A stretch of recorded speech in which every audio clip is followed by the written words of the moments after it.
The next person I have a weakness for a couple of reasons. Number one, he is an incredibly good storyteller.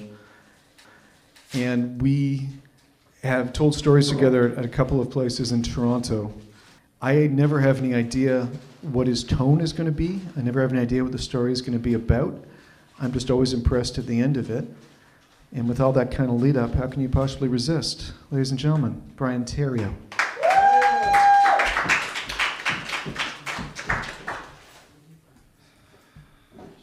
Well, this whole topic of thanks but no thanks got me thinking about something that happened just as my dad was dying.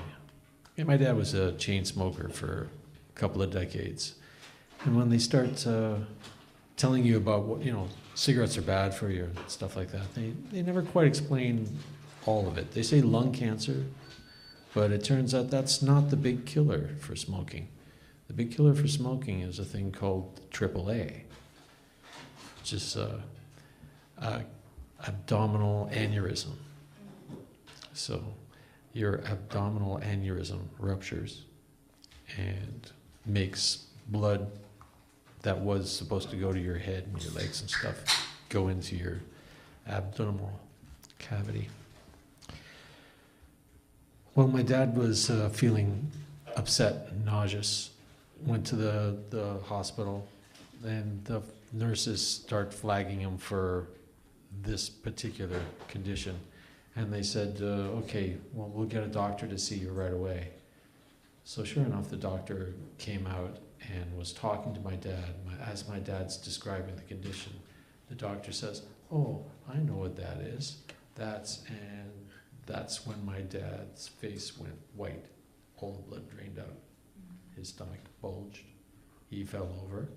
And the doctor said, well, at least I know what it is. And he put him in an ambulance and sent him off to Toronto, and there was emergency surgery right after that.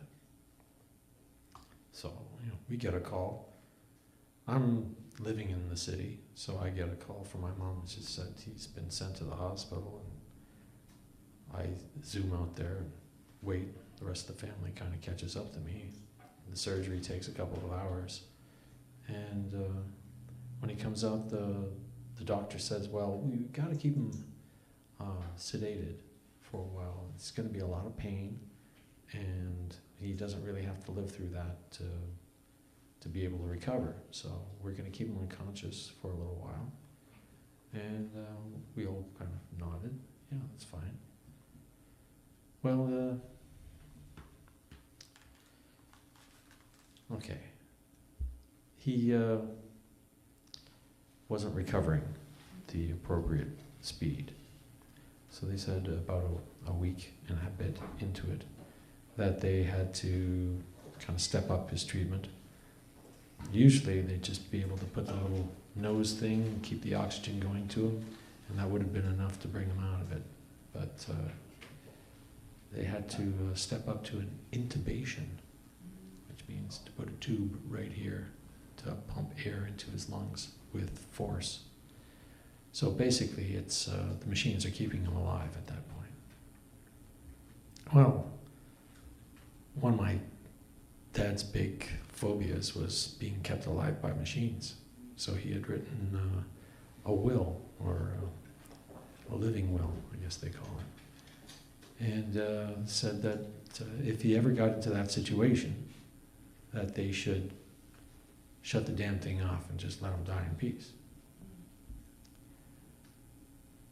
Well, we brought this up to the doctors, and they're like, no, we're not going to do that because that's tantamount to murder, and we can't murder him. And this was all before they had any laws about being able to die with dignity. So he was more or less stuck in this limbo land, still asleep. We never had any idea what was going on about the whole thing. We just waited and waited and waited. Sure enough, he finally woke up, and that's when they realized that one of the drugs they were giving him to stop the blood from staying fluid in his intestines, coagulant they call it, he was allergic to. So the blood had all kind of coagulated all over his body. And he was having no muscle control when he woke up. Couldn't talk, couldn't move his arms properly, couldn't stand up, couldn't sit up, all that stuff. So, he wasn't getting much better.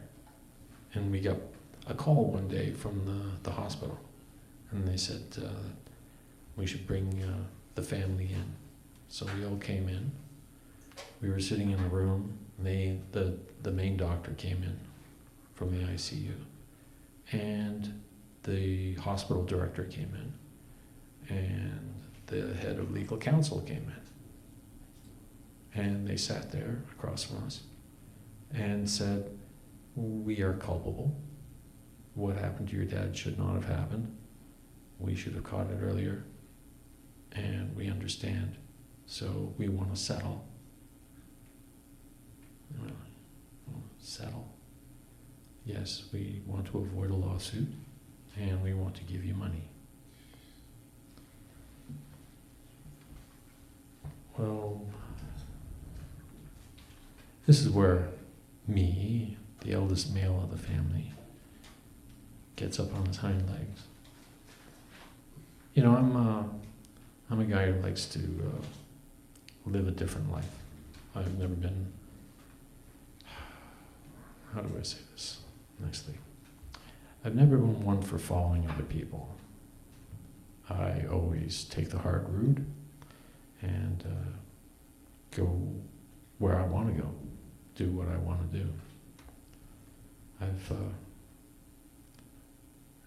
not been forced into a corner very often, but that's what they did right here. So I'm sitting there with my family, and they all just kind of stunned. I said,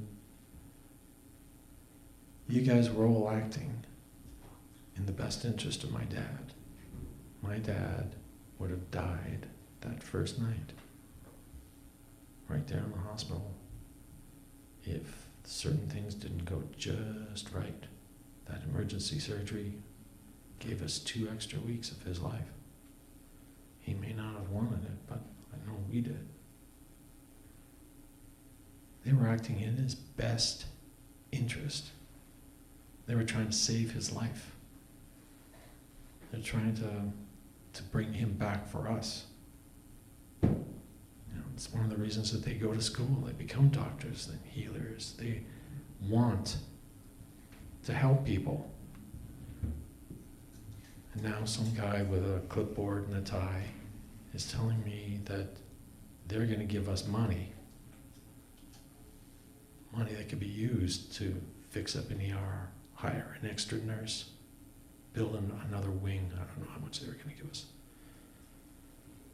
All I can say is, thanks, but no thanks.